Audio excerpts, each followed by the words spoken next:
Xing Wang tersenyum tenang, lalu melihat pada Iren, mengatakan bahwa agen penjualan wanita itu bagus dan menyarankan untuk mengangkatnya sebagai manajer. Ekspresi Li Weining melunak, ia mengangguk menyetujui. Kemudian, ia bertanya apakah Tuan Hang ingin langsung melihat propertinya. Wajah Wang langsung berubah murung, bertanya-tanya apakah Iren yang akan menjadi manajer sekarang. Xing Wang meregangkan tubuhnya dengan santai, bertanya apakah masih bisa melihat propertinya hari ini karena sudah agak sore. Li Weining tersenyum profesional dan menjawab bahwa tentu saja, ia akan mengantar Xing Wang sendiri. Adegan berganti ke Iren, setelah menyadari dirinya dipromosikan, langsung meninggalkan tempat itu dengan mata berkaca-kaca. Ia berbisik pelan, menanyakan apakah ini mimpi dan apakah ia baru saja dipromosikan. Sementara itu, sistem Xing Wang tiba-tiba menampilkan notifikasi yang mengumumkan bahwa host telah mendapatkan hadiah hati atas tindakan melawan diskriminasi dan menegakkan keadilan. Xing Wang pun bertanya apa fungsi hati tersebut, dan berharap ia ingin hadiah yang lebih praktis. Sistem menjawab jika pujian pribadi terkunci, dan mengingatkan untuk tidak pernah meremehkan pujian dari sistem karena mereka bisa berguna di saat penting. Xing Wang tersenyum samar, berpikir bahwa ternyata sistem itu juga bisa lucu-lucuan. Adegan berganti ke halaman luas yang menuju ke villa megah. Bangunan mewah itu dihiasi tanaman eksklusif dan taman yang dirancang dengan cermat, memancarkan kemewahan yang luar biasa. Gerbang terbuka, menampakkan para pelayan pria berjas hitam dan pembantu wanita berpakaian rapi. Semuanya berjajar rapi untuk menyambut pemilik baru. Direktur utama, Li Weining, memperkenalkan mereka dengan bangga sebagai pelayan villa yang akan bertanggung jawab atas keamanan dan pengelolaan properti. Staf tersebut membungkukkan badan hormat, menyambut kedatangan tuan di rumah baru.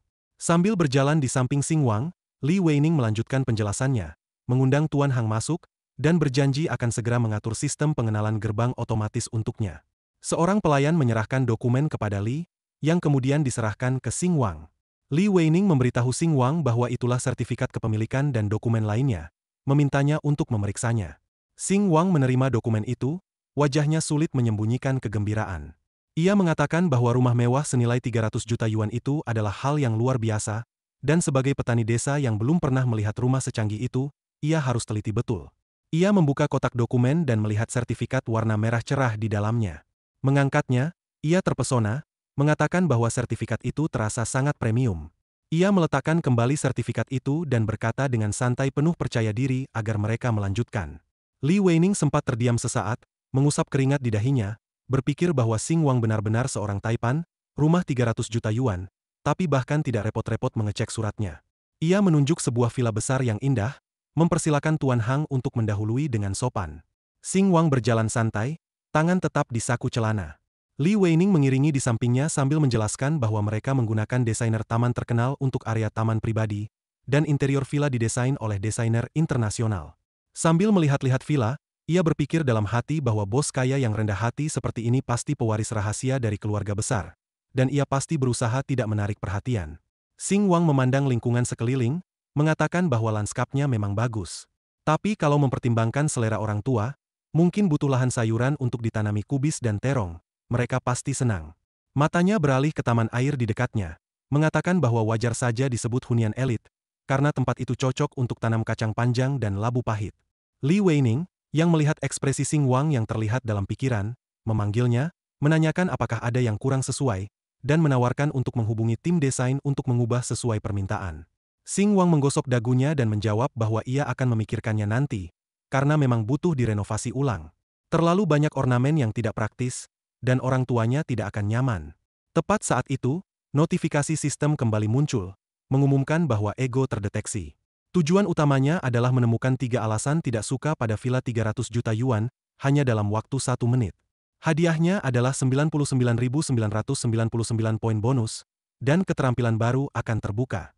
Xing Wang tertawa canggung, mengatakan bahwa ternyata sistem ini bahkan punya fitur kostum juga sekarang.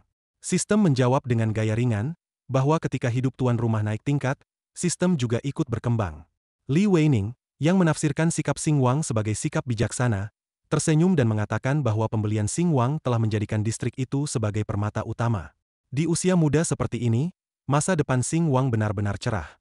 CEO mereka mendengar tentang kedermawanan Xing Wang dan memerintahkan mereka untuk memperlakukan Xing Wang dengan baik. Rencananya CEO akan mengunjungi Xing Wang saat pulang dari perjalanan bisnisnya.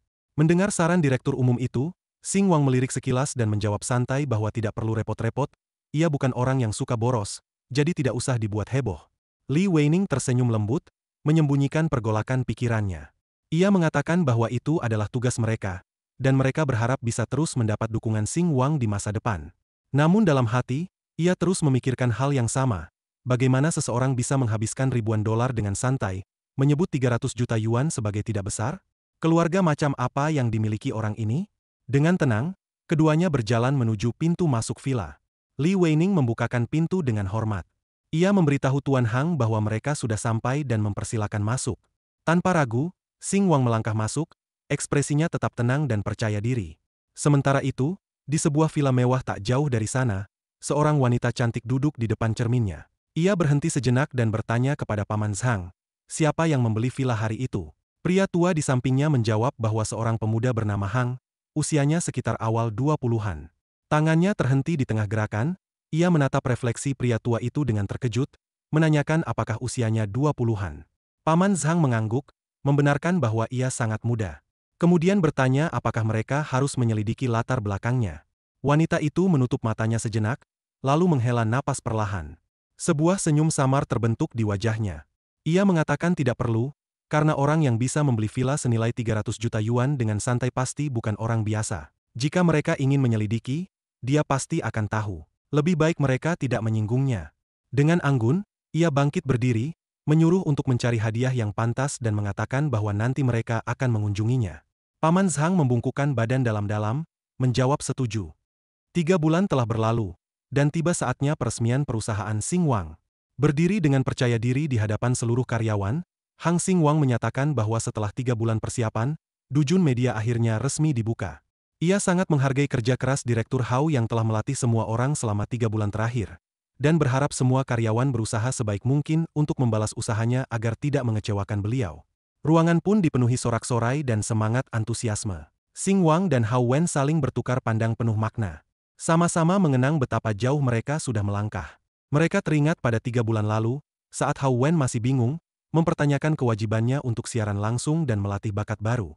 Xing Wang menjawab dengan tenang bahwa setengah dari komisi dari para streamer baru akan masuk ke rekening Hao Wen. Hao Wen terkejut, merasa itu terlalu besar. Namun Xing Wang tersenyum dan menjelaskan bahwa Hao Wen adalah pendiri Dujun, dan setiap bidang memiliki keahliannya sendiri. Hao Wen mengerti proses siaran langsung, pengelolaan akun, dan cara menarik penonton, sementara Xing Wang tidak bisa melakukan semuanya sendirian.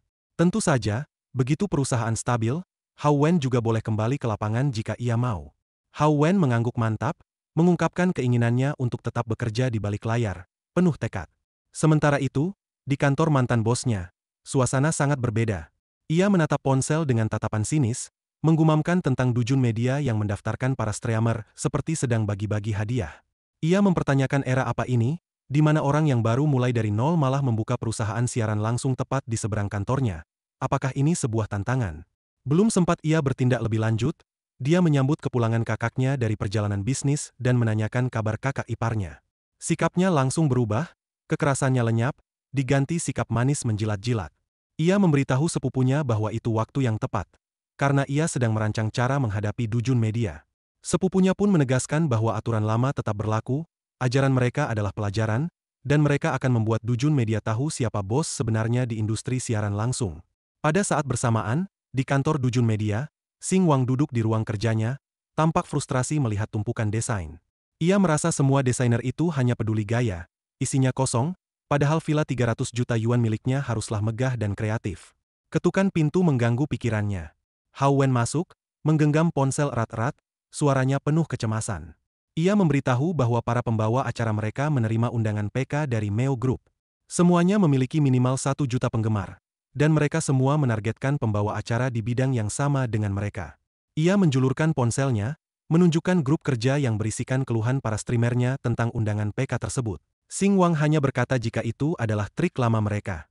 Menyerang pemula dengan jumlah penggemar rendah hanya dengan 1 juta penggemar adalah tindakan yang benar-benar tak tahu malu. Mendengar ini, Xing Wang bergumam dalam hati, tersenyum tenang namun percaya diri. Ia mengatakan bahwa mereka membuat kehebohan besar, menargetkan pembawa acara utama Dujun Media sekaligus menggoda yang kecil untuk duel siaran, hanya untuk memancing emosi penggemar mereka. Mereka pikir bisa menakut-nakuti Dujun Media, padahal ini baru permulaan. Dujun Media akan menunjukkan apa yang bisa mereka lakukan. Ia melanjutkan bahwa mereka pikir mereka adalah raja di industri ini dan memberi pelajaran pada perusahaan baru, sebuah strategi licik sekali. Sayangnya kali ini mereka salah pilih lawan. Xing Wang bangkit berdiri, senyum percaya diri melebar. Ia menegaskan bahwa PK itu soal pendapatan hadiah bukan? Ia menyuruh semua pembawa acara mereka untuk menerima tantangan PK itu. Hao Wen terkejut oleh keputusan berani itu. Ia bertanya dengan ragu-ragu apakah Xing Wang akan mengeluarkan uang sendiri untuk membelikan roket kepada pembawa acara baru itu. Xing Wang diam sejenak, menyadari betapa borosnya rencana itu kedengarannya. Ia meringankan nada suaranya, menggaruk kepalanya, bertanya apakah ia terkesan agak berlebihan barusan. Hao Wen tak bisa menahan pikiran yang muncul mendadak. Bertanya-tanya apakah Xing Wang benar-benar Ang Xing Wang. Xing Wang mengangkat satu jarinya, memotong alur pikiran Hao Wen. Ia meyakinkan Hao Wen untuk tidak khawatir, mengatakan bahwa ia akan membantunya. Uang hanyalah uang ketika dipakai, menyimpannya hanya angka tanpa arti. Hao Wen ragu sejenak, naluri praktisnya muncul. Ia mengatakan bahwa mereka tetap harus hemat, karena lebih dari separuh uang itu akan pergi sebagai biaya channel dan komisi platform. Namun Xing Wang tetap percaya diri. Ia mengatakan untuk tidak berpikir begitu. Hidup singkat, kenapa harus disimpan? Lagi pula, ini bukan pemborosan, ini investasi. Saat ini, mereka butuh popularitas. Dan lihat, kesempatan datang sendiri. Inilah saatnya. Jika mereka manfaatkan, reputasi perusahaan mereka akan menyebar cepat ke seluruh industri. Ia condong maju, nadanya tenang tapi meyakinkan. Ia menjelaskan bahwa seorang pembawa acara dengan 1 juta penggemar cukup untuk memicu rasa penasaran publik. Penonton akan datang melihat apa yang bisa Dujun Media tawarkan. Dan disitulah peran Hao Wen, kemampuannya melatih talenta baru dan menciptakan konten. Setelah penonton datang, tugas mereka adalah membuat mereka tetap tinggal. Jika berhasil, mereka menang. Jadi, ia menyuruh Hao Wen untuk tidak khawatir, ia tahu batasan dirinya, dan akan membantu membangun pendapatan yang stabil. Mendengar kata-katanya, ekspresi Hao Wen berubah. Keyakinan mengisi matanya saat ia berpikir bahwa benar, visi Xing Wang jauh di atas levelnya. Ia sudah menghabiskan ratusan juta untuk biaya kontrak. Jadi apa arti puluhan juta lagi? Lagi pula, ia punya pengalaman operasional dan pemasaran di masa lalu. Jika Xing Wang percaya padanya, ia juga harus percaya pada Xing Wang.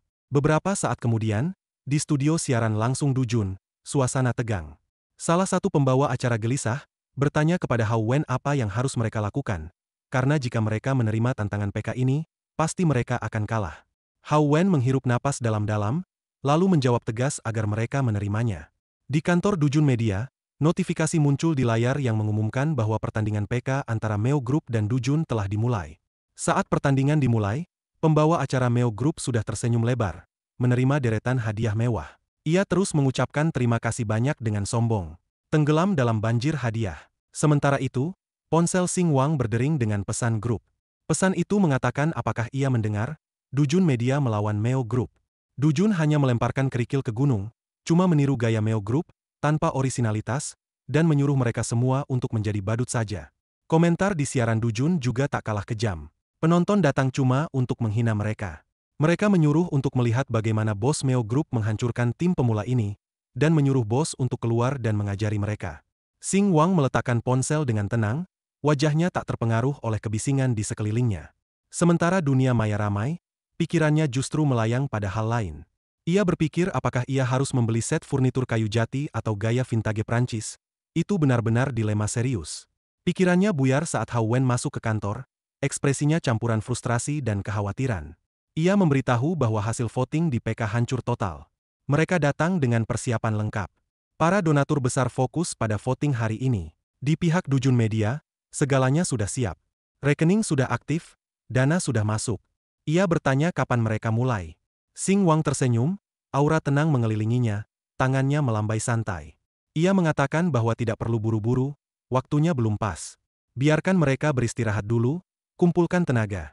Saat popularitas mereka mencapai puncak dan ejekan terdengar paling keras, saat itulah mereka akan menyerang. Hao Wen mengangguk patuh, membenarkan bahwa ia tadi terlalu terburu-buru. Namun Xing Wang melanjutkan, bahwa keadaan mental para pembawa acara juga penting. Ia meminta Hao Wen untuk memastikan mereka tetap nyaman dan percaya diri. Ia memerintahkan mereka tampil sebaik mungkin, tak peduli hasilnya. Menang atau kalah, asalkan mereka berusaha maksimal, mereka tetap akan dapat bonus. Sementara itu, di markas Mao Kun, sang bos sudah bersiap merayakan kemenangan. Ia mengatakan kepada sepupunya bahwa kemenangan ada di tangan mereka malam ini, dan mengajak untuk memulai pesta lebih awal, dengan senyum sombong. Dalam hati, ia merasa puas. Ia bertanya-tanya apa artinya kehilangan Hao Wen, karena mereka tetap meraup puluhan juta. Namun sepupunya dingin menanggapi, mengapa perlu dirayakan, itu memang seharusnya terjadi. Senyum pria itu memudar sejenak. Rasa penyesalan mulai menggerogoti bos Meo Group. Memang, ia mendapat bayaran besar saat Hao Wen mengundurkan diri, tapi rasanya seperti melepaskan ikan besar yang sulit tertangkap lagi. Pikirannya kembali pada momen itu. Tiba-tiba, dia mendapatkan sebuah pesan yang berisikan, seseorang rela membayar puluhan juta sebagai biaya pemutusan kontrak agar Hao Wen bisa keluar dari platformnya. Sekarang ia malah mengelola perusahaan sendiri? Ini terlalu direncanakan. Matanya menyipit menatap ponsel. Ini pasti rencana yang sudah dirancang sejak awal. Ia bertanya marah, mengapa Hao Wen bisa sampai di dujun media? Wajah manajer He gemetar, berusaha mencari jawaban. Dalam hati ia tak ingin sepupunya menganggapnya bermalas-malasan, ia cepat-cepat menyusun alasan, meskipun rasa tidak enak terus menggerogotinya. Ia mengatakan bahwa Hao Wen dulunya dekat dengan seorang taipan baru, merayu dia sampai membuka dompetnya. Itu pasti caranya membayar biaya pemutusan kontrak.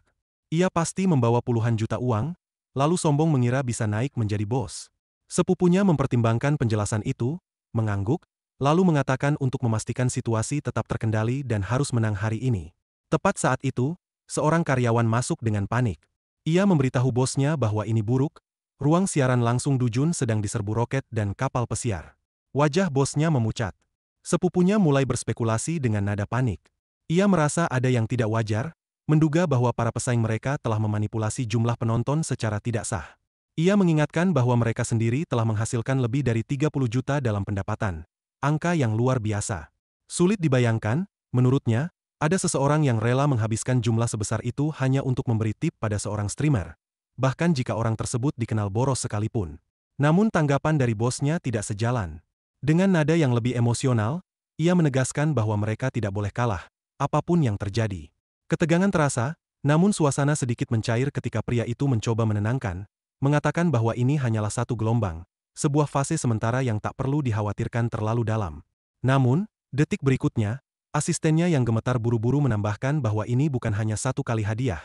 Mereka mengirim gelombang demi gelombang, roket membanjiri layar.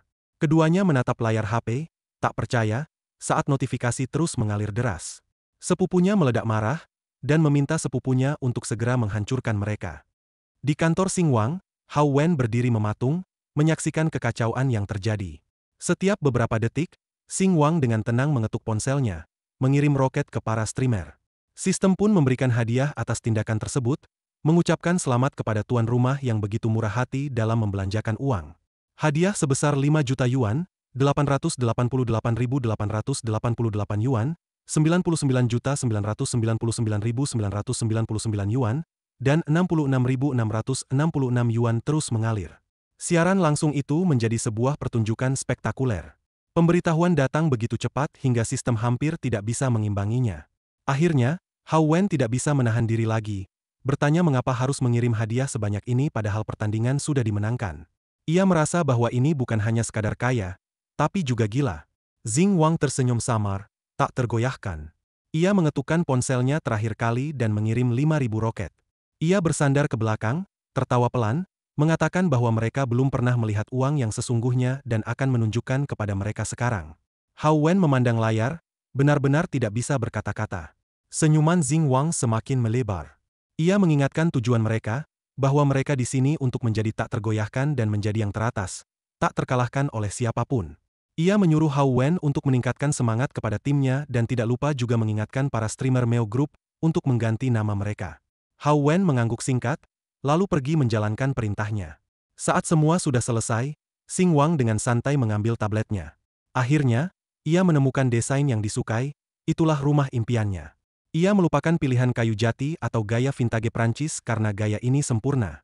Ia melirik ponselnya, tersenyum, dan berpikir untuk melihat berapa uang yang ia dapatkan kali ini. 100 juta, atau bahkan 1 miliar?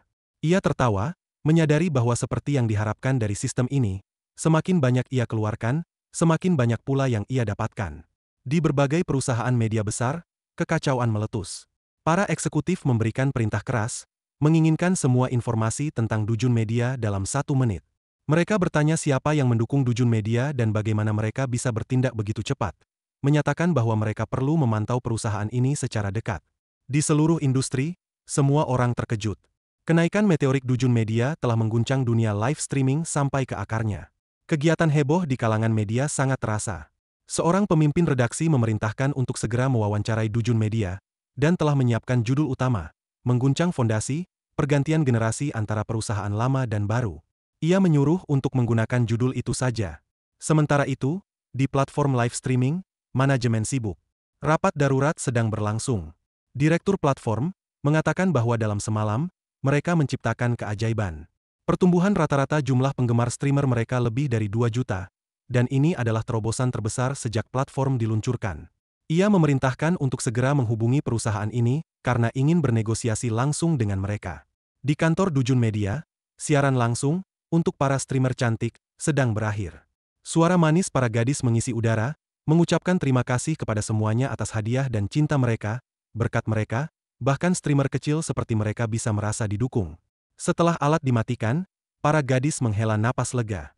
Salah satunya mengusap keringat di pipinya, mengatakan bahwa akhirnya selesai juga. Tepat saat itu, pintu terbuka, dan Xingwang masuk. Suasana langsung berubah ketika 4 gadis itu mengelilinginya. Semangat mereka melonjak. Mereka mengungkapkan kegembiraan karena benar-benar menang, dan mereka sempat merasa takut. Xingwang, yang selalu murah hati, tersenyum dan melambaikan tangannya, menyatakan bahwa seluruh pendapatan hari ini akan dibagikan sesuai kontrak. Ruangan meledak dalam sorak-sorai. Mereka memuji bos karena murah hati dan bertanya seberapa besar nanti, apakah mereka benar-benar akan merasakan menjadi kaya dalam semalam. Pada saat itu, ponsel Xingwang berdering dengan notifikasi dari sistem. Sistem mengatakan bahwa tuannya murah hati, membagi keberuntungan, dan merasa sangat terharu sampai menangis, dengan hadiah 500. Ia tak bisa menahan gumaman bahwa hadiah acak dari sistem ini benar-benar bisa membuat jantungan. Hao Wen, yang berdiri di ambang pintu, tersenyum hangat sambil mengamati adegan itu. Tawa dan antusiasme menular baginya. Berbanding terbalik, di kantor Meo Group, suasana dingin menusuk. Bos dan sepupunya menatap layar statistik. Wajah mereka tampak marah. Di internet, komentar-komentar terus mengalir. Meo Group menghabiskan banyak uang, tapi tetap saja kalah. Mereka bertanya-tanya apa yang terjadi dan mengapa Dujun Media jauh lebih baik. Ekspresi sepupunya semakin gelap setiap kali membaca komentar. Tiba-tiba, seorang asisten masuk dengan ragu-ragu. Ia bertanya apakah mereka perlu mengganti nama, karena Dujun Media telah merilis klip yang mengejek mereka dan meminta demikian. Ucapan itu menghantam seperti petir di siang bolong. Sepupunya bangkit dari tempat duduknya, wajahnya penuh amarah. Asistennya gemetar dan buru-buru kabur, membanting pintu di belakangnya. Sepupunya meluap dalam kemarahan. Dengan penuh emosi, ia menampar sang manajer, menyalahkannya atas kekacauan yang terjadi. Ia merasa dikhianati oleh informasi yang keliru, gelombang yang dijanjikan ternyata bukan sekadar riak kecil, melainkan badai besar. Orang yang disebut tidak punya banyak uang justru menggelontorkan 500 juta, jumlah yang jauh melampaui perkiraan.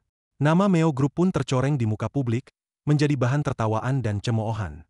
Bagi sepupunya, ini bukan sekadar kesalahan strategi, ini adalah penghinaan terbuka yang tidak bisa dimaafkan.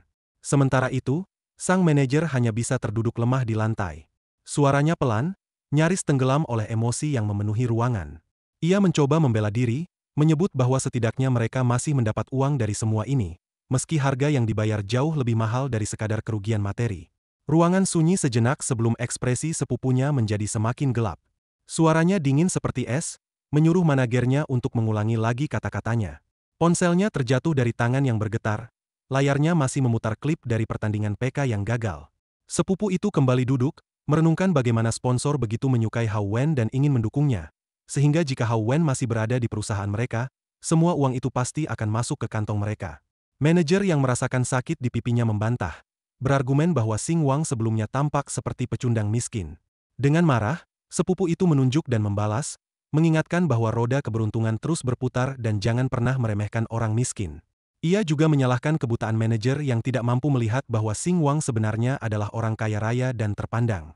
Sepupu itu menyinggung kabar bahwa manajer telah menyusahkan Hao Wen selama di perusahaan, padahal Hao Wen adalah ladang uang yang seharusnya diperlakukan dengan baik, sehingga tidak mengherankan jika dia akhirnya pergi. Dengan muram, Manajer menjawab bahwa sepupu itu juga ikut membiarkan semua itu terjadi. Sepupu itu sangat marah, menendang manajer, dan mengusirnya. Sementara itu, di Dujun Media, Xing Wang dan Hao Wen sedang berbincang. Hao Wen bertanya apakah tidak masalah menghabiskan uang sebanyak itu.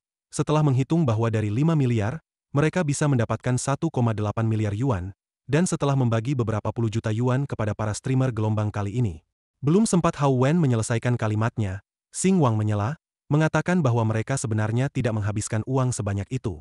Hao Wen terkejut dan bertanya apakah 400 juta yuan yang mereka habiskan di babak itu tidak termasuk banyak uang, sambil bergumam dalam hati tentang dunia orang kaya yang sesungguhnya. Xing Wang menjelaskan bahwa ia hanya mengisi ulang 200 juta yuan, sisanya berasal dari isi ulang pelanggan setelah popularitas naik. Ditambah lagi, dari pengisian 200 juta yuan itu, platform memberikan bonus 100 juta yuan dalam bentuk hadiah yang akan mereka gunakan nanti, sehingga jika dibulatkan, mereka hanya mengeluarkan jumlah uang yang kecil.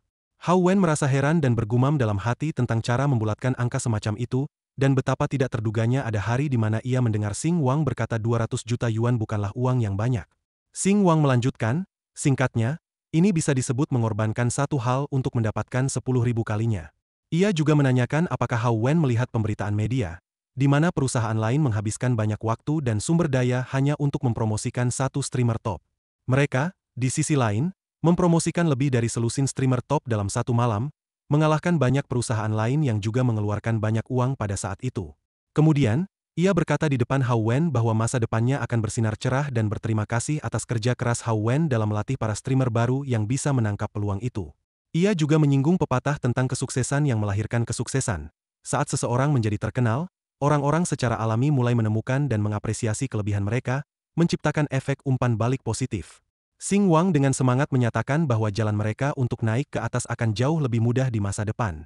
Selain itu, ia juga akan berinvestasi di acara variety show dan drama TV, sehingga para pendatang baru ini akan memiliki banyak kesempatan untuk bersinar, karena Dujun Media tidak akan berhenti hanya sebagai perusahaan streaming. Ponsel Xing Wang tiba-tiba berbunyi, dan ia menerima panggilan dari perusahaan renovasi yang baru saja ia hubungi. Setelah berbicara di telepon, Xing Wang berpesan kepada Hao Wen bahwa ia menyerahkan perhitungan bonus padanya. Ia meminta Hao Wen untuk tidak pelit dan mengingat untuk memasukkan jatahnya sendiri, serta mengambil bagian dari para pendatang baru yang telah ia latih, seperti yang sudah ia katakan sebelumnya. Sambil melambaikan tangan dan menoleh ke belakang, Xing Wang melanjutkan bahwa filosofinya dalam mencari uang itu mudah. Jika semua orang senang, mereka akan mendapatkan lebih banyak, dan tidak boleh ada trik curang. Hao Wen hanya menjawab sambil tersenyum bahagia bahwa ia mengerti. Xing Wang sibuk mengawasi renovasi villa senilai 300 juta yuan. Para pekerja bergerak ke sana kemari, sebagian merobohkan tembok, sebagian lain membawa perlengkapan. Xing Wang mengarahkan mereka dengan percaya diri, menyuruh meletakkan semen dan batu bata di luar halaman, dan mengingatkan untuk hati-hati saat merobohkan tembok agar tidak merusak tembok penopang. Di belakangnya, seorang pembantu dari villa tetangga muncul, membawa hadiah di tangannya. Pakaian pembantunya bersih dan mewah, memancarkan kesan orang dari keluarga kaya. Xing Wang memperhatikannya, berbalik, dan berpikir sendiri bahwa ini benar-benar mirip pembantu dari keluarga kaya, sopan dan elegan, seperti di drama TV. Merogoh dagunya, dia berpikir bahwa ia harus punya pembantu juga suatu hari nanti. Pembantunya dengan postur hormat dan senyum lembut maju dan menyerahkan hadiah itu. Ia menyampaikan bahwa ia mendengar ada tetangga baru, jadi ia datang untuk berkunjung. Ia tidak membawa banyak, hanya produk dari perusahaan mereka, dan berharap Xing Wang tidak keberatan, katanya dengan sopan. Xing Wang mendekat, melepas sarung tangannya, dan mengatakan bahwa ia harus minta maaf karena rumah ini sedang direnovasi dan cukup berantakan. Ia kotor semua, jadi pasti terlihat lucu. Pembantunya tetap tersenyum dan menjawab bahwa ia yang harus minta maaf karena datang tanpa pemberitahuan dan mengganggu Xing Wang. Ia berpikir, karena mereka tetangga dan akan sering berinteraksi, ia datang duluan. Menyodorkan hadiah itu, dia menambahkan agar bisa saling membantu di masa depan. Xing Wang menerima hadiah itu, mencatat beratnya yang cukup signifikan, dan hiasan emas perak yang rumit. Dia berpikir sendiri bahwa lingkungan perumahan elit ini benar-benar berbeda. Bahkan pembantunya saja begitu sopan dan ramah. Dia memeriksa kotak hadiah mewah itu dengan teliti, merasakan rasa penasaran yang tumbuh tentang lingkungan kaya di sekitarnya dan koneksi yang mungkin bisa dibangunnya. Pembantu dan Xing Wang lalu berjabat tangan. Xing Wang berkata dengan senyum bahwa pembantu itu terlalu baik. Membantu tetangga adalah hal yang alami. Setelah selesai kerja di sana, ia pasti akan datang membalas kunjungan. Beberapa jam kemudian, Xing Wang berada di villa, berjalan-jalan mengawasi renovasi yang sedang berlangsung. Kelelahan, dia duduk di lantai, mengusap keringat di dahinya, dan berpikir sendiri bahwa ia sudah bekerja cukup lama tanpa sadar dan harus istirahat sejenak. Tepat saat itu, ponselnya berdering. Diangkatnya, terdengar suara yang familiar, menanyakan apakah ia ada waktu untuk reuni kelas akhir pekan ini, karena ia dengar gadis yang dulu Xing Wang suka juga akan datang. Mood Xing Wang langsung berubah. Matanya menyipit marah saat dia berpikir bahwa reuni kelas hanyalah ajang adu gengsi di mana orang-orang saling pamer. Dulu di universitas, ia yang paling miskin di kelas, selalu diejek dan dianggap tak ada. Hanya operator kecil, selalu diundang sebagai hiasan. Tapi, ekspresinya melunak menjadi senyum percaya diri. Dia menjawab, tentu saja akan datang. Teman di balik telepon itu pun heran, kenapa Xing Wang langsung menyetujuinya? Apa karena ada gadis yang pernah ia suka dulu? Sementara itu, di villa tetangga, Ping Zhao Zhao berdiri di dekat jendela sementara pembantunya tadi menceritakan kunjungannya. Pembantunya mengatakan bahwa ia sangat ramah dan sopan, bahkan melepas sarung tangan kotor dan membersihkan tangannya sebelum menerima kotak hadiah. Ia tampaknya orang baik, bekerja bersama tim renovasi dan bergaul baik dengan mereka. Ping Zhao Zhao, tanpa berbalik, menjawab bahwa ia mengerti. Tiba-tiba bel berbunyi, Ping Zhao Zhao langsung terkejut, menduga pasti itu adalah kakaknya, katanya dengan kesal.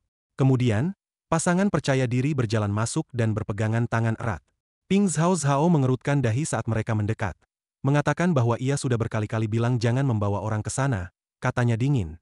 Pria itu tersenyum sinis dan berkata padanya, menanyakan sikap macam apa itu, karena itu calon kakak iparnya. Ia sudah puas bermain-main, dan sekarang siap menetap, berencana menikahi pacarnya. Jiang Ran, gadis di sisinya, terlihat sedikit menangis dan berkata lembut, menanyakan apakah Nona Ping punya kesalahpahaman tentang dirinya. Ping Zhao Zhao memalingkan kepala tanpa bicara dan pergi. Jiang Ran, cemas, memegang tangan pria itu, menanyakan apakah ia harus pergi. Nona Ping sepertinya tidak senang melihatnya dan ia tidak ingin mengganggu hubungan pria itu dengannya. Pria itu meletakkan tangannya dengan percaya diri di bahunya, menyuruhnya untuk tidak pedulikan Ping Zhao Zhao, karena ia hanya berlebihan dan sensitif. Ping Zhao Zhao, yang kini jelas marah dari kejauhan, mendengar komentarnya. Pria itu berbalik kepadanya dan berkata dengan senyum sinis, mengingatkannya akan apa kata kakeknya. Untuk mewarisi kekayaan keluarga, ia harus menikah. Ia bertanya apakah Ping Zhao Zhao cemburu padanya. Ping Zhao Zhao menjawab dengan senyum dingin namun tajam. Cemburu? Jauh sekali, ia tidak putus asa menikah hanya demi warisan seperti pria itu. Lagi pula, apakah pria itu pikir sembarang orang bisa masuk ke keluarga Ping? Pernikahan tergantung apakah kakek menyetujui atau tidak. Ucapannya membuat ruangan tegang. Adegan berubah di parkiran sebuah restoran. Setelah Hao Wen mengantar Xing Wang ke lokasi reuni kelas, ia pun berkata akan mengantarkan sesuatu ke klien dan akan kembali dalam 1 jam. Begitu Hao Wen pergi, Xing Wang merapikan pakaiannya dan berpikir sendiri bahwa ia punya firasat hari itu ia bisa mendapat uang. Saat dia berbalik, dia melihat 3 orang berdiri di depan restoran. 3 orang itu juga melihatnya datang. Melihat mobil Mercedesnya, wanita berambut pirang menunjuk dan berkata, menanyakan apakah itu bukan Hang Xing Wang. Meskipun harganya turun di pasar, harganya tetap minimal 8 juta yuan. Dari mana dia mendapatkan uangnya? Mendengar hal itu, 2 pria di belakangnya ikut mencela Xing Wang. Bagaimana bisa ia membeli mobil mahal seperti itu? Pasti ia pacaran dengan wanita kaya. Itu sebabnya ia cepat sekali datang ke reuni kali ini. Wanita itu pasti tua dan jelek. Kalau tidak jelek, tidak mungkin mau dengan Hang Xing Wang. Belum puas dengan 2 orang itu, wanita pirang menambahkan, entah wanita kaya atau pacar om-om, dunia sekarang memang agak gila. Setelah mendengarkan seluruh percakapan yang terjadi, Xing Wang melangkah maju dengan tenang. Ia mendekati kerumunan itu dan menyampaikan pertanyaan yang terdengar seperti sindiran. Apakah mereka merasa iri karena dirinya berpacaran dengan seorang wanita kaya? Ataukah mereka cemburu karena tak satu pun dari mereka mampu memenangkan hati wanita itu? Mungkin juga, pikirnya, mereka sekadar tidak berpengalaman dalam urusan cinta. Salah satu dari mereka, seorang wanita berambut pirang, segera merespons dengan nada sinis. Ia menyangkal dengan keras, mengatakan bahwa ia tidak perlu menggantungkan hidupnya pada orang lain. Namun Xing Wang menanggapi dengan senyum mengejek. Ia mengungkit bahwa wanita itu menikahi seorang manajer pabrik, dan menambahkan bahwa Wang Duoduo membuat istrinya pergi agar bisa mengambil posisinya. Wang Duoduo pun nampak emosi. Ia menunjuk ke arah Xing Wang dan memerintahkan agar ia berhenti mengucapkan omong kosong. Ketegangan memuncak di antara mereka, tetapi suasana mendadak berubah ketika sebuah mobil mewah berhenti di dekat mereka. Dari dalam mobil, Seorang pria keluar dan memperlakukan Jiang Ran dengan perhatian yang lembut. Kehadiran Jiang Ran membawa aura yang begitu berbeda, seolah dirinya adalah seorang dewi. Kerumunan pun mulai berbisik, terkesima dengan kehadirannya. Beberapa mengenali pria yang bersamanya sebagai putra sulung dari keluarga Ping, seorang figur publik yang sempat muncul di berita, membuat semua orang terkesan. Xing Wang tidak menunjukkan reaksi apapun terhadap pemandangan itu, hingga temannya mendekatinya sambil melontarkan godaan. Ia menyebut bahwa ia mendengar dari Zhongqi bahwa Xing Wang datang ke sana karena ingin melihat Jiang Ran. Namun setelah melihatnya langsung, mengapa ia tidak menyapanya? Apakah karena takut wanita kayanya sedang mengawasinya? Tanpa mengubah ekspresinya, Xing Wang menjawab dengan sikap santai. Ia mendekat dan hanya mengucapkan sapaan sederhana kepada Jiang Ran, yang dijawab Jiang Ran dengan canggung. Setelah itu, ia berbalik kepada pria yang menggoda tadi dan mengejek balik.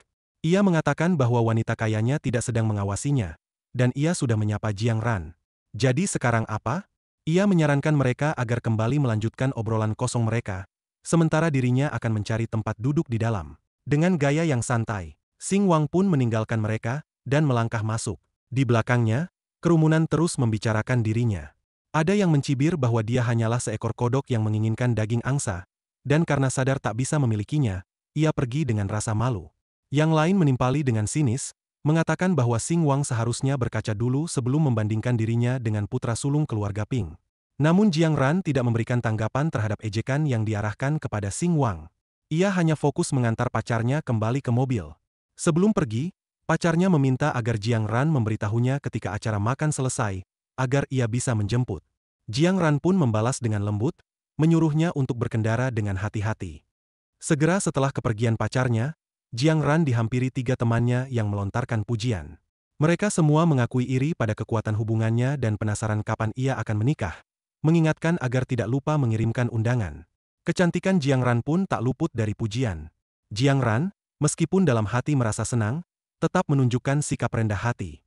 Ia menjelaskan bahwa sang pacar bersikeras mengantarnya meskipun ia sudah menyuruhnya pergi bekerja karena kesibukannya. Setelah itu, mereka semua memasuki ruang VIP hotel. Di dalam, suasana reuni kelas begitu meriah. Semua orang menikmati hidangan, minuman dan bernyanyi dengan gembira. Berbeda dengan yang lain, Xing Wang memilih duduk di sudut, tenggelam dalam pikirannya sendiri. Di seberang ruangan, sekelompok pria berkumpul dan saling membanggakan diri. Seorang pria berambut hitam, dengan sebatang rokok di tangan, mengeluh tentang sulitnya perekonomian beberapa tahun terakhir. Ia mengungkapkan bahwa ia berhasil membeli 1 lantai gedung yang terletak persis di seberang kantor wali kota. Teman-temannya terkesima, membayangkan harganya pasti mencapai puluhan juta, yang dibenarkan oleh pria berambut hitam tersebut. Sama seperti para pria, para wanita juga membentuk kelompok tersendiri, dengan Jiang Ran sebagai pusat perhatian. Dengan sengaja ia memamerkan cincin berlian di jarinya, kemudian menyatakan bahwa ia tidak terlalu pandai dan akan segera bertunangan, dengan impian menjadi ibu rumah tangga. Teman-temannya segera memuji keberuntungannya, menyebutnya bukan sekadar ibu rumah tangga biasa, melainkan ibu rumah tangga kaya raya. Mereka menganggap Jiang Ran terlalu merendah. Selain pujian, beberapa orang juga memperhatikan cincin berlian Jiang Ran dan berbisik tentang ukurannya yang besar, diperkirakan sekitar 5 karat. Mereka juga membicarakan tunangan Jiang Ran, pewaris utama keluarga Ping, yang dikabarkan menjemputnya langsung. Rumor tentang anak sulung keluarga Ping yang sangat menghargainya tampak benar adanya. Pernikahan Jiang Ran dengan keluarga Ping dianggap sebagai langkah menuju kehidupan yang lebih baik. Mendengar bisikan-bisikan tentang dirinya, Jiang Ran menunjukkan sikap lembut di luar, namun dalam hati ia sangat senang, menganggap orang-orang tersebut sebagai orang miskin yang iri dan bahwa dirinya memang mempesona. Sementara itu, Xing Wang masih asyik dengan ponselnya, mengabaikan keramaian di sekelilingnya. Tiba-tiba sebuah pesan masuk, mengingatkannya akan sumbangannya berupa sebuah bangunan untuk rumah sakit. Pesan tersebut berasal dari Konggong, yang memberitahukan bahwa pembangunan dan dekorasi rumahnya di pedesaan telah selesai dan bisa ditempati dalam sebulan. Pesan itu juga melampirkan tabel perkembangan pembangunan gedung rumah sakit yang sedang dalam tahap penyediaan listrik, air, dan pengaspalan jalan. Kembali ke kelompok teman-temannya, akhirnya ada yang menyadari keberadaan Xing Wang. Melihatnya duduk sendirian sambil bermain ponsel, pria berambut hitam bertanya mengapa Xing Wang hanya diam dan bermain ponsel. Pria berambut merah di sebelahnya langsung menyindir, bertanya apakah Xing Wang sedih sampai ingin menangis karena Jiang Ran akan menikah. Xing Wang bahkan tidak repot-repot melihat mereka, tetap fokus pada ponselnya, dan memberikan jawaban tanpa ekspresi bahwa tidak ada alasan untuk bersedih. Ia menghormati dan mendoakan yang terbaik untuk Jiang Ran yang akan menikah. Melihat reaksi tenang Xing Wang, pria berambut merah itu menatapnya dengan sinis dan mengejeknya sebagai orang dengan gaji bulanan hanya 5.000 yuan yang sibuk bermain ponsel. Ia menyindir bahwa Xing Wang hanyalah pekerja rendahan yang harus bekerja lembur bahkan di akhir pekan. Xing Wang memasukkan ponselnya ke saku dan berdiri. Dengan tatapan bangga, ia menunjuk dirinya sendiri dan menyatakan bahwa ia memang sedang bekerja lembur, dan yang terpenting, ia harus melakukan sesuatu untuk membuat dunia ini lebih baik. Setelah mendengar kata-kata Xing Wang, seluruh kelompok tertawa terbahak-bahak. Mereka mengejeknya, bertanya apakah ia sudah kehilangan akal setelah 2 tahun bekerja, dan menyuruhnya untuk tidak bersikap seperti anak kecil. Mereka menyarankan Xing Wang untuk pergi ke lokasi konstruksi dan mengangkat batu bata karena ketua kelas mereka memiliki pekerjaan. Jika Xing Wang bekerja keras tahun itu, mengangkat batu bata dan mengantar paket, ia mungkin bisa mendapatkan lebih dari 5.000 yuan. Meskipun diejek oleh teman-temannya, Xing Wang tetap tenang dan bahkan mengembuskan napas melalui hidungnya. Pria berambut merah itu terus melanjutkan ejekannya, bertanya apakah Xing Wang tidak mengerti lelucon. Pria berbaju hijau di sebelahnya ikut menimpali, mengatakan bahwa mereka hanya ingin membantu, dan bahwa mengantar paket bayarannya lebih tinggi daripada pekerjaan Xing Wang saat ini. Xing Wang tersenyum sinis, mengatakan bahwa mereka benar-benar baik. Setelah berkata begitu, ia langsung berbalik pergi, menyatakan bahwa mereka bisa makan dulu karena rumahnya sedang direnovasi dan tim konstruksi belum memahami instruksinya, sehingga ia harus pulang. Melihat hal ini, pria berambut merah berpikir bahwa Xing Wang ingin kabur sebelum ia selesai mengejeknya. Ia kemudian berkata bahwa makanan baru saja datang dan menyuruh Xing Wang untuk tidak buru-buru pergi. Ia juga bertanya di mana Xing Wang membeli rumah dan meminta untuk diundang ke pesta syukuran setelah renovasi selesai jika di kota Shang. Xing Wang menoleh dan tersenyum, mengatakan bahwa rumahnya sangat kecil dan tidak cukup untuk semua orang. Mendengar jawaban itu, pria berbaju hijau di belakangnya berkata dengan ekspresi meremehkan bahwa harga rumah di kota Shang sangat tinggi, dan kerja serta menabung selama 2 tahun mungkin hanya cukup untuk membeli kamar mandi, jadi jelas tidak cukup tempat untuk mereka. Xing Wang tidak peduli dan bahkan tersenyum setuju, mengatakan bahwa memang tidak cukup tempat, dan rumah jenis apa yang bisa memuat banyak orang seperti mereka. Tepat saat itu, seorang gadis berambut pirang berlari menghampiri untuk menghentikannya pergi, bertanya apakah ia mau kabur tanpa membayar. Xing Wang dengan enggan mengeluarkan ponselnya dan memberikan jawaban agar tagihannya dikirimkan ke grup, karena ia yang akan membayarnya. Gadis pirang itu masih tidak membiarkannya pergi, mengingatkan bahwa itu adalah Hotel Xinwei, salah satu hotel termewah di kota itu, di mana sebotol anggur saja harganya sudah jutaan yuan. Itu bukan warung pinggir jalan, dan jika Xing Wang meninggalkan grup, tidak ada yang akan membayar bagiannya. Xing Wang menghela napas pasrah, mengatakan bahwa ia sudah mentransfer 10.000 yuan ke ketua kelas, dan itu cukup. Jika kurang, mereka bisa membicarakannya nanti. Ketua kelas yang telah menerima transfer dari Xing Wang langsung tertawa keras, mengatakan bahwa sifat sombongnya benar-benar belum berubah sedikitpun. Memanfaatkan kesempatan itu, pria berambut merah ikut berkata bahwa Xing Wang terlalu berlebihan, dan ia penasaran sudah berapa lama Xing Wang menabung 10.000 yuan itu hanya untuk pamer hari ini. Xing Wang mulai kehilangan kesabarannya dengan orang-orang ini. Namun si pirang masih belum berhenti, mengatakan agar Xing Wang tidak perlu berpura-pura memiliki 10.000 yuan. Tepat saat itu, Jiang Ran tiba-tiba berdiri dengan senyum cerah di wajahnya, mengatakan bahwa Xing Wang tidak perlu bersikap seperti itu, ia yang akan membayarkan bagiannya dan akan memberitahu ketua kelas agar tidak mengambil uang Xing Wang. Ia menambahkan bahwa 10.000 yuan itu banyak untuk Xing Wang, lebih baik ditabung dan digunakan dengan baik. Melihat aksi Jiang Ran, kelompok pengagumnya langsung melontarkan pujian atas kebaikan dan kemurahan hatinya, yang menghabiskan 10.000 yuan tanpa ragu. Mereka juga memuji kelembutan Jiang Ran dan mengira Xing Wang pasti sangat tersentuh hingga ingin menangis. Mereka juga memperingatkan agar Xing Wang tidak terlalu percaya diri sampai mengira Jiang Ran memiliki perasaan padanya. Sebelum rangkaian pujian itu, Jiang Ran merasa sangat senang di dalam hati, tetapi di luar ia tetap berpura-pura baik, mengatakan bahwa jika ia tidak tahu siapa Xing Wang sebenarnya, mungkin ia akan menangis haru sekarang. Setelah menyelesaikan pemikirannya, Xing Wang berbalik dan mengatakan kepadanya bahwa ia tidak membutuhkan 10.000 yuan, tidak perlu dikembalikan, dan Jiang Ran juga tidak perlu membayarkannya untuknya. Mendengar perkataan Xing Wang, sebelum Jiang Ran sempat menjawab, kelompok pemujanya langsung ikut campur, mengatakan bahwa siapa tahu Xing Wang masih menyimpan harapan pada Jiang Ran, dan takut jika Jiang Ran mengambil uangnya, ia akan merasa lebih rendah darinya. Mereka menganggap Xing Wang tidak tahu diri dan tidak menghargai kebaikan orang. Mendengar ini, Jiang Ran merasa senang di dalam hati, tetapi di luar ia tetap berpura-pura baik dan membela Xing Wang, mengatakan agar tidak berkata begitu karena Xing Wang juga pasti susah payah. Namun, ia khawatir dengan sifat Xing Wang yang selalu bertindak impulsif. Tidak tahan lagi dengan akting Jiang Ran, Xing Wang berkata dengan tegas bahwa beberapa kali dipanggil Sang Dewi, ia langsung merasa benar-benar menjadi seorang dewi yang datang menyelamatkan umat. Ia mengira mereka semua teman lama dan tidak perlu bersikap kasar. Tetapi ternyata mereka tidak peduli pada etika. Setelah berkata begitu, Xing Wang berbalik ke arah pelayan dan mengatakan bahwa ia yang akan membayar makan malam itu. Tepat saat itu, ketua kelas datang menghampiri sambil memegang kartu VIP, mengatakan bahwa bahkan jika Xing Wang ingin membayar, ia tidak memenuhi syarat.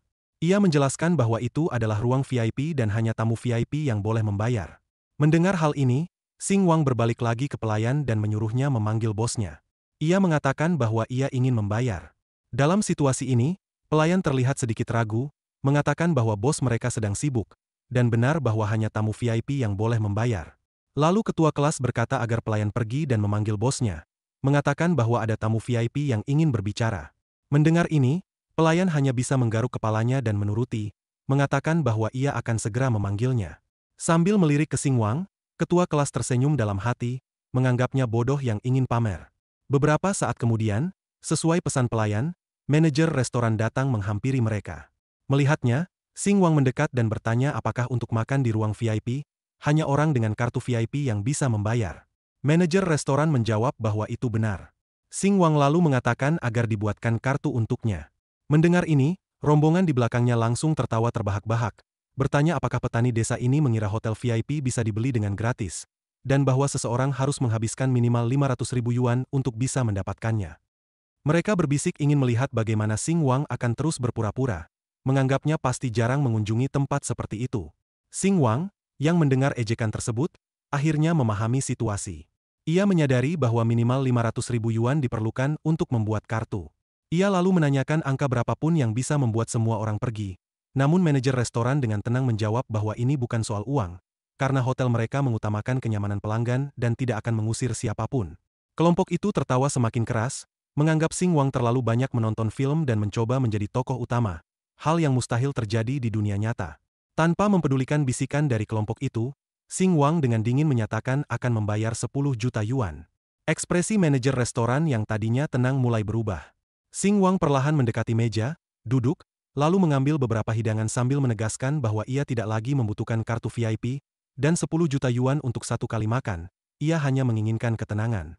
Ia meminta manajer restoran untuk tidak terburu-buru mengambil keputusan. Manajer restoran mengamati Xing Wang, melihat pakaiannya yang sama sekali tidak menunjukkan kesan orang kaya, dan mempertanyakan siapa yang akan menghabiskan 10 juta yuan hanya untuk makan malam. Setelah berpikir, ia memasang ekspresi tegas dan mendekati Xing Wang, mengatakan ada batas untuk membuat masalah. Belum sempat manajer restoran menyelesaikan kalimatnya, Xing Wang sudah memotongnya sambil berbalik dengan sebuah kartu di tangan. Matanya dingin saat ia menatap manajer restoran dan dengan singkat berkata agar gesek saja. Gadis pirang, yang tidak mengetahui nilai kartu yang dipegang Xing Wang, tetap mempertahankan tatapan meremehkannya. Ia menyarankan Xing Wang untuk membuat kartu yang terlihat asli, dan bahwa benda berkilau itu tidak akan bisa digunakan untuk menggesek 10 juta yuan. Pria berambut merah tertawa dan menambahkan bahwa kartu ATM itu bahkan ada goresannya. Jelas digunakan sembarangan, dan jika Xing Wang benar-benar punya uang, pasti tidak akan seenaknya. Ia mempertanyakan apakah di dalam kartu itu ada 1.000 yuan saja. Di sisi lain, kelompok lain juga memperlihatkan ekspresi sinis, dengan nada mengejek, mengatakan bahwa tadi Xing Wang beralasan ada urusan mendadak dan harus pergi, namun kini malah duduk makan. Mereka menganggapnya tidak logis dalam berpura-pura, dan mungkin miskin sampai sakit jiwa. Sementara itu, staf restoran mulai menggesek kartu tersebut. Melihat hasilnya, para teman kelas yang belum tahu hasilnya mulai berbisik dan mengejek.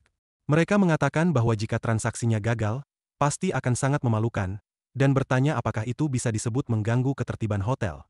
Mereka merasa bosan dan tidak percaya sedang menyaksikan orang gila berpura-pura kaya, bahkan mulai merasa sakit jiwa juga. Tepat saat itu, suara pelayan memotong semua bisikan, menyatakan bahwa pembayaran berhasil diproses. Mendengarnya, manajer restoran terkejut, tak bisa mempercayainya, dan bertanya lagi.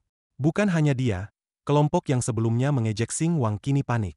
Mereka mempertanyakan apakah Xing Wang benar-benar memiliki 10 juta yuan, atau apakah mereka sedang bermimpi atau gila, dan merasa pasti masih tidur. Membiarkan teman-temannya ribut, Xing Wang, setelah menggesek kartu, dengan dingin menyatakan bahwa uang sudah lunas dan ia bisa makan dengan tenang sekarang. Sikap manajer restoran berubah total. Dalam pandangannya, Xing Wang kini adalah tamu penting yang harus dilayani dengan penuh keramahan. Ia langsung berbalik ke kelompok itu, satu tangan di saku, satu tangan mengarah ke pintu, dan dengan dingin berkata bahwa ia takut mereka harus pergi. Setelah aksi Xing Wang membayar dengan uang besar, sebuah notifikasi sistem muncul. Notifikasi itu menyatakan bahwa tingkat tuan muda telah melampaui ekspektasi, dari makan senilai 300 yuan menjadi 10 juta yuan. Sistem mengucapkan selamat atas pencapaian baru dalam memandang uang sebagai angka biasa dan memberikan hadiah 20 juta yuan, dengan pengingat ramah bahwa makanan lezat harus diiringi uang yang cukup. Pada saat bersamaan, setelah ditampar oleh uang Xing Wang, ketua kelas berdiri, menunjuk Xing Wang, dan berteriak bahwa mereka semua teman lama dan Xing Wang tidak menghargai martabat mereka, ingin mengusir mereka semua. Salah satu wanita dalam kelompok itu juga marah, menyatakan bahwa banyak teman mereka memiliki pengaruh besar di kota Shang dan bertanya apakah Xing Wang takut membuat musuh. Meskipun ucapan itu mengandung ancaman, Xing Wang tetap tenang, melanjutkan makannya. Ia kemudian melihat kelompok itu dengan tatapan tajam dan berkata bahwa ia tidak takut membuat musuh. Ia merasa sejak awal mereka mengundangnya ke reuni kelas, niat mereka tidak murni. Mereka hanya ingin mengejek, merendahkan, dan menindasnya untuk menonjolkan kesuksesan sendiri dan memuaskan ego. Ia mempertanyakan mengapa mereka tidak berpikir tentang membuat musuh sebelumnya. Ia menawarkan martabat dengan membayar makanan dengan jumlah lebih besar darinya. Ia menjelaskan bahwa ini masalah sederhana, dan siapapun di antara mereka yang bisa membayar lebih dari dirinya, ia akan langsung pergi, hanya kompetisi sederhana. Ia mengajak mereka bersaing. Mendengar ini, sebagian dari kelompok itu mulai mundur. Gadis pirang berbisik pada teman berambut pendeknya bahwa mungkin mereka sebaiknya membiarkan saja, karena itu hanya makan malam. Yang berambut pendek setuju, mengatakan bahwa mereka bisa mencari tempat lain nanti dan hanya terganggu di sini, tetapi Xing Wang kehilangan 10 juta yuan. Gadis pirang mengangguk, mencoba menyelamatkan wajah, dan menyatakan bahwa orang baru kaya memang tidak sopan. Tepat saat itu, seseorang datang dan mengatakan bahwa ia akan membayar 10 juta 1 yuan, dan meminta Xing Wang untuk keluar. Orang yang datang adalah pacar dari si Dewi. Ia mendengar cerita di luar dan datang untuk menunjukkan kemampuan finansialnya. Ia mengatakan kepada si Dewi agar tenang karena ia ada di sana. Melihatnya, si Dewi pura-pura khawatir, bertanya mengapa ia kembali dan apakah itu akan mengganggu pekerjaannya. Pria itu memeluk wanita itu dengan senyum sombong, menyatakan bahwa urusannya adalah yang paling penting. Melihat kedatangannya, para wanita lainnya bereaksi seperti penggemar melihat idola. Mereka langsung mengerumuni dan memujinya, mengatakan bahwa itu adalah tuan muda keluarga Ping, penyelamat mereka, dan semua aman sekarang. Mereka yakin mustahil Hang Xing Wang lebih kaya dari keluarga Ping yang sudah berdiri selama ratusan tahun. Mereka juga mengatakan bahwa generasi ini dari keluarga Ping, sang tuan muda adalah cucu tunggal, calon direktur utama perusahaan Ping, dan ingin melihat bagaimana Hang Xing Wang akan kehilangan muka kali ini. Dalam hati, Xing Wang tersenyum, menyadari bahwa orang ini sengaja menambahkan 1 yuan untuk membuatnya kesal. Saat itu, Xing Wang akhirnya menyadari nama keluarga tuan muda tersebut dan mulai berpikir keras. Ping Falami, nama yang familiar. Ia jarang mendengar nama keluarga ini, tetapi ia ingat sekarang ada pembantu yang datang ke rumahnya membawa hadiah, menyebut putri majikannya bernama Ping. Tuan muda itu mengira Xing Wang takut dan tersenyum sinis. Lalu ia berkata dengan nada menantang, "Mengapa Xing Wang diam saja? Jangan-jangan 10 juta yuan tadi adalah tabungan seumur hidupnya." Ia lalu berbalik ke pacarnya, mengatakan daya saing lawan agak tidak stabil. Si Dewi tetap mempertahankan sikap sucinya, mengatakan agar tidak bicara begitu. Xing Wang hanya bertindak impulsif. Tidak tahu kalau Dewi sedang berpura-pura, tuan muda itu memujinya, mengatakan bahwa Dewi memang selalu pengertian, dan menyuruh membiarkan anjing itu menggonggong sementara mereka menangkap ikan besar. Xing Wang membiarkannya menunjukkan kemewahannya sejenak sebelum berbicara. Ia menyatakan bahwa awalnya ini hanyalah urusan antara dirinya dan temannya, namun orang luar seperti tuan muda itu ikut campur, sehingga ia harus berterima kasih.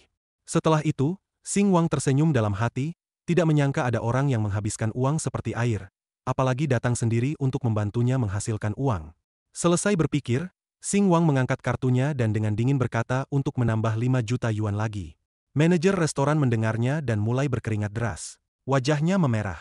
Ia bertanya-tanya apa yang sedang terjadi, apakah ia sedang bermimpi, karena orang-orang sedang bertarung dan ia malah mendapat untung besar.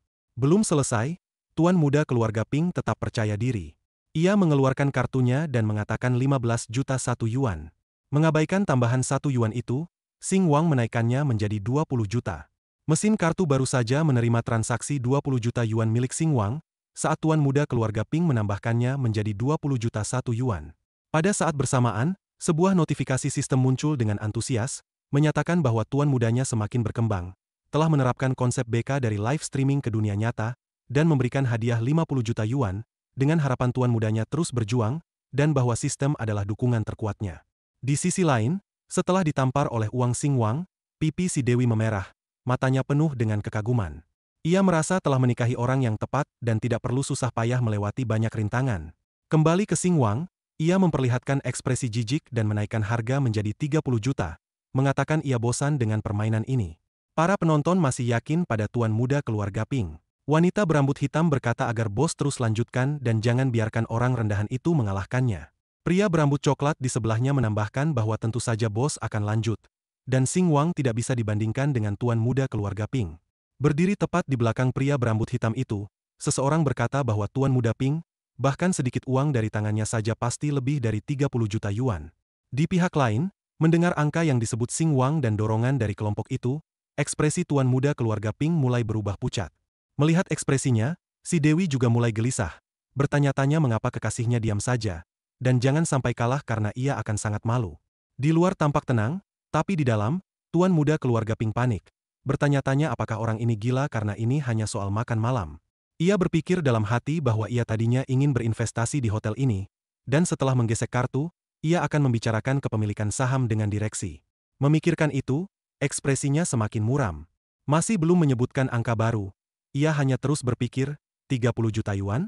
Apa mereka pikir aku bisa mencetak uang? Beberapa saat kemudian, seorang pelayan wanita yang memegang kartu Hang Xingwang di tangan, membungkukkan badan dengan hormat dan mengembalikan kartu Xingwang. Mendengarnya, Xingwang memberikan senyuman sederhana namun penuh keyakinan. Manajer restoran, dengan semangat seorang juru lelang, mengangkat 3 jarinya ke udara. Ia mengumumkan harga 30 juta sebanyak 2 kali, kemudian menutup tawaran dengan 30 juta. Dengan senyum cerah, ia bertanya apakah masih ada yang ingin menawar, dan jika tidak, transaksi akan selesai. Seluruh suasana terasa seperti restoran telah berubah menjadi rumah lelang.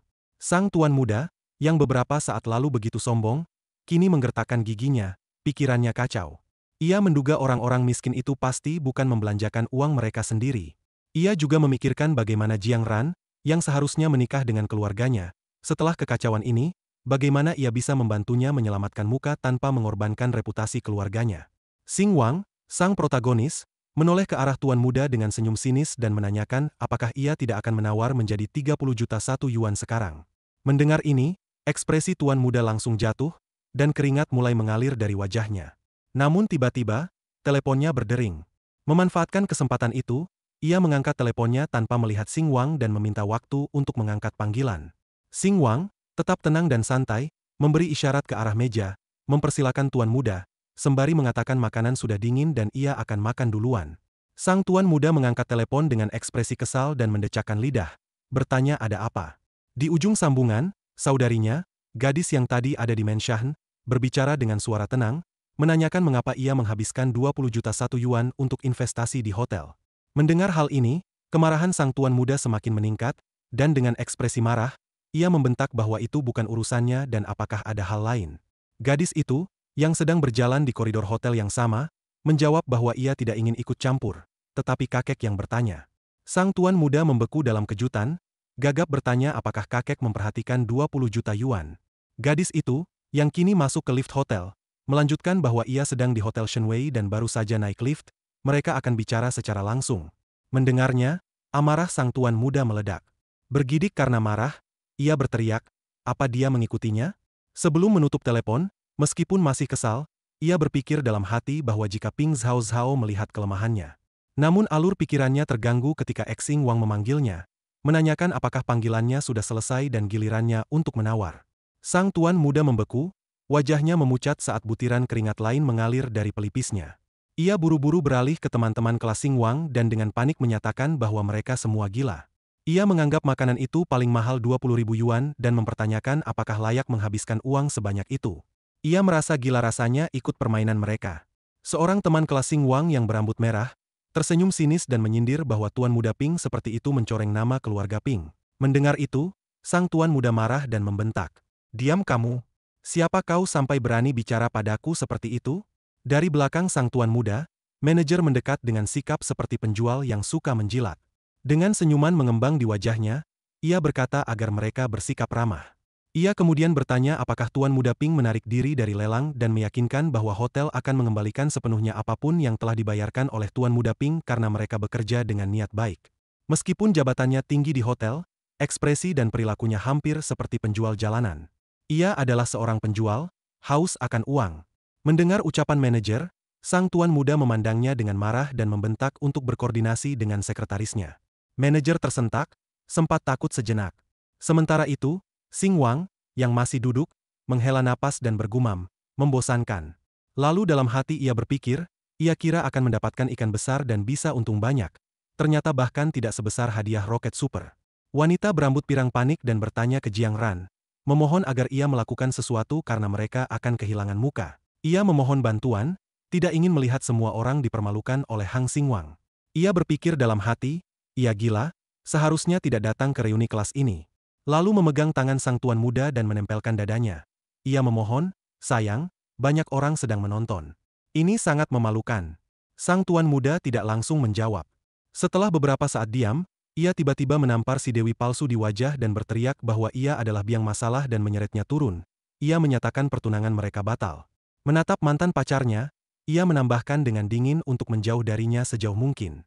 Si Dewi palsu, memegang pipinya, memandangnya tajam dan bertanya apakah ia tidak mengatakan mereka akan tua bersama, tidak terpisahkan sampai akhir dunia. Hanya karena masalah kecil ini, karena 30 juta yuan, ia putus dengannya. Kemarahan sang tuan muda hanya bertambah saat ia mendengus bahwa itu bukan masalah kecil, karena nama baik keluarga Ping telah diinjak-injak. Ia menjelaskan bahwa ia menyukai Dewi hanya karena wajah dan gen bagusnya, agar anak-anak mereka nanti cantik dan tampan, bukan karena cinta. Ia bertanya apakah Dewi benar-benar mengira ia bodoh dan tidak tahu ia hanya mengincar hartanya. Terlihat bosan dengan argumen mereka, Xing Wang berbalik ke manajer dan bertanya apakah ia bisa makan dengan tenang sekarang.